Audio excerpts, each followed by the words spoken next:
আমাদের সকলেরই কম বেশি কিয়ামতের আলামত সম্পর্কে জানা আছে। ফেসবুক কিংবা ইউটিউবে গেলে মাঝে মাঝে এরকম ভিডিও চলে আসে। এতদিনে এই সম্বন্ধে সবার ছোটোখাটো ও ভালো ধারণা হয়েছে আশা করি, কিন্তু তারপরেও কিছু কথা একটু মনে করিয়ে দেই।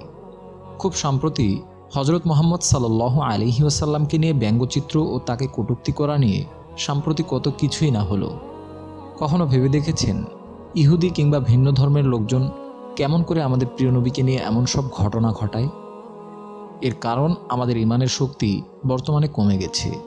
তারা যখন এ ধরনের কিছু করে তখন আমাদের ইমান জেগে ওঠে, কিন্তু ততদিন পর্যন্ত আমাদের ইমান ঘুমন্ত থাকে। প্রিয় ভাই, আমরা মুসলিমরা কেমন হয়ে গেছি আজ একটু নিজেকে প্রশ্ন করুন। খুব সম্ভবত নবম দশম শ্রেণীর বাংলা সাহিত্য বইয়ে প্রমোদ চৌধুরী একটি কথা বলেছিলেন, মুসলমান ধর্মে মানবজাতি দুই ভাগে বিভক্ত, এক যারা কিতাবী, আরেক যারা কিতাবী নয়। সত্যি আজ আমরা বিশেষ করে বাঙালি মুসলিম সমাজ দুই ভাগ, এক নামাজি আরেক বেনামাজি। অনেকে তো আমরা জুলফি মুসলিম, সপ্তাহে শুধুমাত্র জুমার নামাজেই যাওয়া হয়।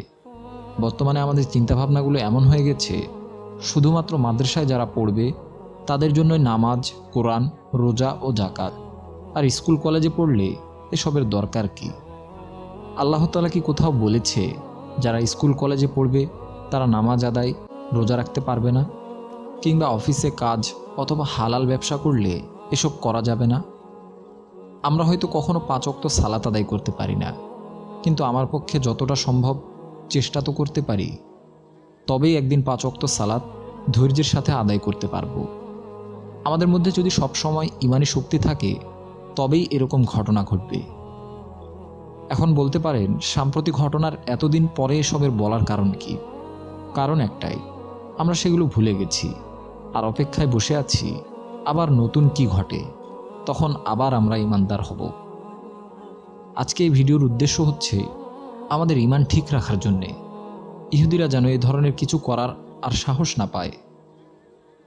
আজ ইউটিউব কিংবা ফেসবুকের সব জায়গায় শর্টসের একটি নতুন ফিচার শুরু হয়েছে। ফেসবুকে যদিও এটা ছিল না, কিন্তু বেশ কিছুদিন ধরে লক্ষ্য করছি ফেসবুকে ওই ফিচারটি যুক্ত হয়েছে, যার ফলে ছোটোখাটো টিকটক ভিডিওগুলো দেখানো হচ্ছে ইউটিউব ও ফেসবুকে। টিকটকে ঠিক কতটা নগ্নতা হচ্ছে তা সকলেই কম বেশি জানে। ইদানিং ফেসবুকের ভিডিওগুলোতেও সেসব শুরু হয়ে গেছে। এখন আর পর্ন আসক্তিদের জন্য কষ্ট করে ভিপিএন অন করে পর্ন দেখতে হয় না, ফেসবুকে গেলে আপনা আপনি চলে আসে। কিয়ামত যে কতটুকু দূরে তা এখন আমরা আন্দাজ করতে পারি। তাই এখনও সময় আছে, সত্যিকার অর্থে মুমিন হন। মৃত্যুর যে কোনো সময় নেই তা আমরা সকলেই জানি, কিন্তু তারপরেও আমরা তা ভুলে যাই। তাই মৃত্যুর আগে আপনার আখিরাত জীবনের জন্য ভালো কিছু করে যান, যা আখিরাতের চিরসুখ ও কল্যাণ বয়ে নিয়ে আসতে পারে। বর্তমানে পাশ্চাত্যের কারণে যুব সমাজের একটা অংশ পর্নোগ্রাফিতে আসক্ত। তারা ভাবে এখনও তো বিয়ের বয়স হয়নি, বিয়ে করতে অনেক দেরি আছে, পরে যখন বিবাহ করব ডাক্তার দেখিয়ে ঠিক হয়ে যাব। কিন্তু যুবক, পর্ন দেখা যে কতটা হারাম তা আপনিও জানেন, আমিও জানি। আমরা আজ সকল কিছুই জানি। আল্লাহ তাআলা কি হালাল করেছেন কি হারাম করেছেন সব কিছুই জানি, কেবল শুধুমাত্র মানি না। তাই তওবা করুন, ফিরে আসুন। আল্লাহ তাআলা নিশ্চয় পরম দয়ালু। অতীতের সকল পাপ তিনি দয়া করে মায়া করে মুছে দিতে পারেন।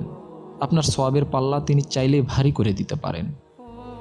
আসুন অন্ধকার থেকে ইসলামের আলোয় নিজের জীবনকে আলোকিত করি। একজন প্রকৃত মুমিন হয়ে ঈমান নিয়ে মৃত্যুর স্বাদ গ্রহণ করি। পরকালীন জীবনের জন্য কিছু নিয়ে যাই। জাহান্নাম ও অন্ধকার জীবনের পথ থেকে আলোতে আসি। আল্লাহ তাআলা আমাদের সহায় হন, আমিন। দর্শক, এই ছিল আমাদের আজকের ভিডিও। আমাদের এই ভিডিও সম্পর্কে যে কোনো মন্তব্য জানাতে কমেন্ট করুন। ভিডিওটি ভালো লাগলে লাইক দিন, শেয়ার করুন, আর আমাদের চ্যানেলটি সাবস্ক্রাইব করে পাশে থাকা বেল আইকনটি প্রেস করুন। এতে করে পরবর্তী ভিডিও পাবলিশ হওয়া মাত্রই সেই ভিডিওর নোটিফিকেশন আপনার কাছে পৌঁছে যাবে। তাই আজকের মতো বিদায় নিচ্ছি, দেখা হবে অন্য কোনো ভিডিওতে। ধন্যবাদ সবাইকে।